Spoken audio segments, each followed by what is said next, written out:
कैसे हैं आप सभी। इस क्लास में हम पढ़ेंगे जनरल साइंस के बारे में। ठीक है, जनरल साइंस के जो आरपीएफ के अंदर आरपीएफ के लिए हम पढ़ रहे हैं। इस क्लास में हम पढ़ेंगे फिजिक्स। ठीक है, जनरल साइंस में फिजिक्स पढ़ेंगे हम, और रेलवे में जितने भी ये क्वेश्चन करेंगे हम, ये सारे के सारे रेलवे के अंदर आए हुए क्वेश्चन हैं। ठीक है, तो हमारा पहला क्वेश्चन क्या है? पहला क्वेश्चन है हमारा, वो है अनिश्चितता का सिद्धांत। अनिश्चितता का सिद्धांत किसके द्वारा प्रतिपादित किया गया? अनिश्चितता का सिद्धांत किसके द्वारा दिया गया? ऑप्शन आपकी क्या है? Werner Heisenberg, R A Millikan, S N Bose, Isaac Newton. तो अनिश्चितता का सिद्धांत जो दिया था वो आपके हाइजेनबर्ग ने दिया था, यानी वर्नर हाइजेनबर्ग। आपका ए ऑप्शन है वो इसका सही उत्तर हो जाता है, और ये अनिश्चितता का सिद्धांत दिया था 1927 में। ठीक है, अगला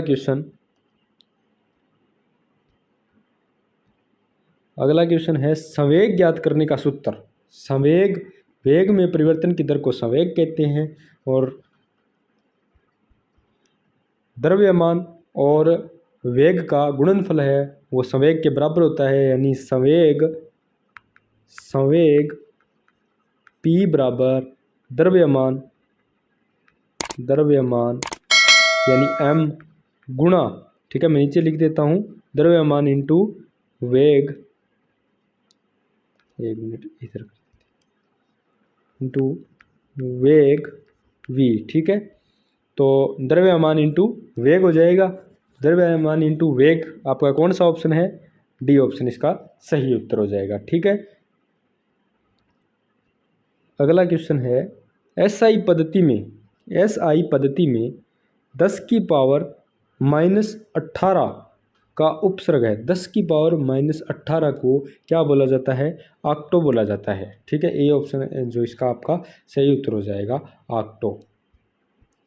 ठीक है, तो आपका ए ऑप्शन है वो सही उत्तर हो जाएगा। एक्सा की हम बात करें तो एक्सा को क्या लिखते हैं? 10 की पावर 18 लिखते हैं। ठीक है, एक्सा को क्या लिखते हैं? 10 की पावर 18 लिखते हैं, और योटा को इसे लिखते हैं 10 की पावर 24 के रूप में, और इसे लिखते हैं 10 की पावर -24 के रूप में। ठीक है, अगला क्वेश्चन क्या है हमारा? पृष्ठ तनाव ज्ञात करने का सूत्र है। पृष्ठ तनाव का सूत्र क्या है?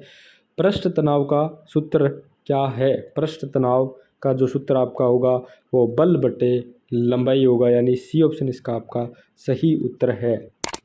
पृष्ठ तनाव को टी से प्रदर्शित किया जाता है, तो पृष्ठ तनाव बराबर जो होगा आपका बल यानी फोर्स बटे लंबवत दूरी यानी एल। ठीक है, लंबवत दूरी, ये आपका जो है वो इसका फॉर्मूला होता है पृष्ठ तनाव ज्ञात करने का। ठीक है, पृष्ठ तनाव का जो मात्रक है, पृष्ठ तनाव के हम मात्रक की बात करें, मात्रक पृष्ठ तनाव का मात्रक होगा न्यूटन प्रति मीटर। अगला क्वेश्चन आपका क्या है? अगला क्वेश्चन हमारा ये जो है एसआई पद्धति में जो गुणज 10 की पावर जो -15 है, इसका उपसर्ग यानी इसे क्या कहा जाता है? 10 की पावर -15 को आपका जो कहा जाता है वो कहा जाता है फेम्टो, यानी बी ऑप्शन आपका इसका जो सही उत्तर होगा, फेम्टो। ऑक्टो है वो 10 की पावर कितने में होगा? इसे लिखेंगे, ऑक्टो को लिखेंगे वो 10 की पावर -18 के अंदर लिखेंगे ऑक्टो। और योक्टा को हम लिखेंगे 10 की पावर 24 के रूप में। जेप्टो को हम लिखेंगे 10 की पावर -21 के रूप में। ठीक है, अब चलते हैं अगले क्वेश्चन की ओर। अगला क्वेश्चन हमारा है वो है, इनमें से कौन सा विकल्प हवा की धूल और दूरी के कारण प्रकाश में फैलाव की घटना को उजागर करता है? टिंडल प्रभाव, ये ऑप्शन आपका सही उत्तर होगा इसका, टिंडल प्रभाव।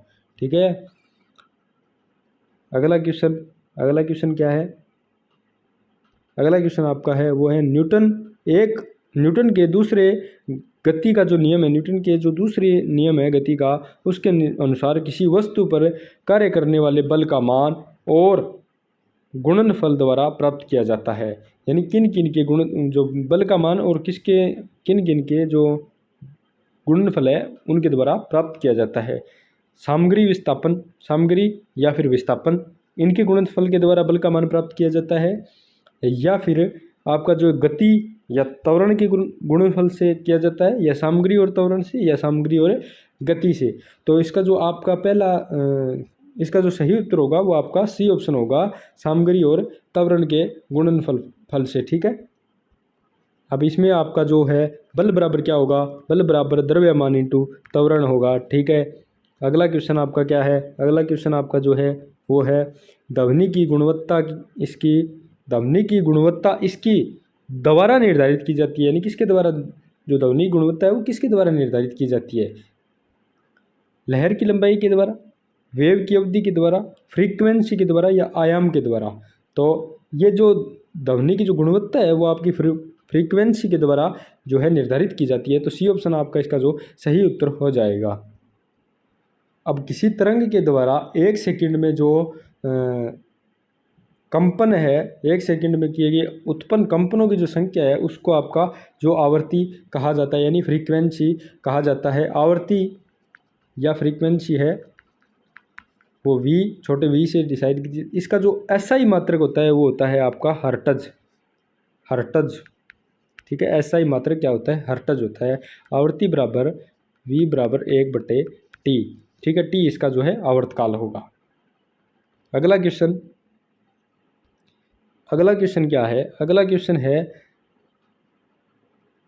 कौन सा व्यक्ति पास की वस्तुओं को स्पष्ट रूप से तो देख सकता है लेकिन दूर की वस्तुओं को अलग अलग नहीं देख सकता। यानी पास की वस्तुओं को वो देख सकता है लेकिन दूर की वस्तुओं को वो नहीं देख सकता।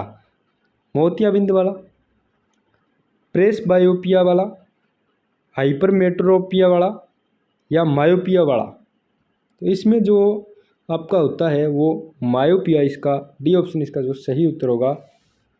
ठीक है, निकट दृष्टि दोष को जो दृष्टि की भाषा में मायोपिया कहा जाता है। ठीक है, निकट दृष्टि दोष आपने पढ़ा होगा, निकट दृष्टि दोष और दूरदृष्टि दोष ये दोनों आपने 10th क्लास के अंदर पढ़े होंगे, तो उसी में से ये है। ठीक है, निकट दृष्टि दोष को क्या कहा जाता है, मायोपिया कहा जाता है। जो व्यक्ति पास की वस्तुओं को तो स्पष्ट रूप से देख सकता है लेकिन दूर की वस्तुओं को नहीं देख सकता। ठीक है, आज की क्लास में इतना ही, बाकी मिलते हैं नेक्स्ट क्लास में नए क्वेश्चनों के साथ।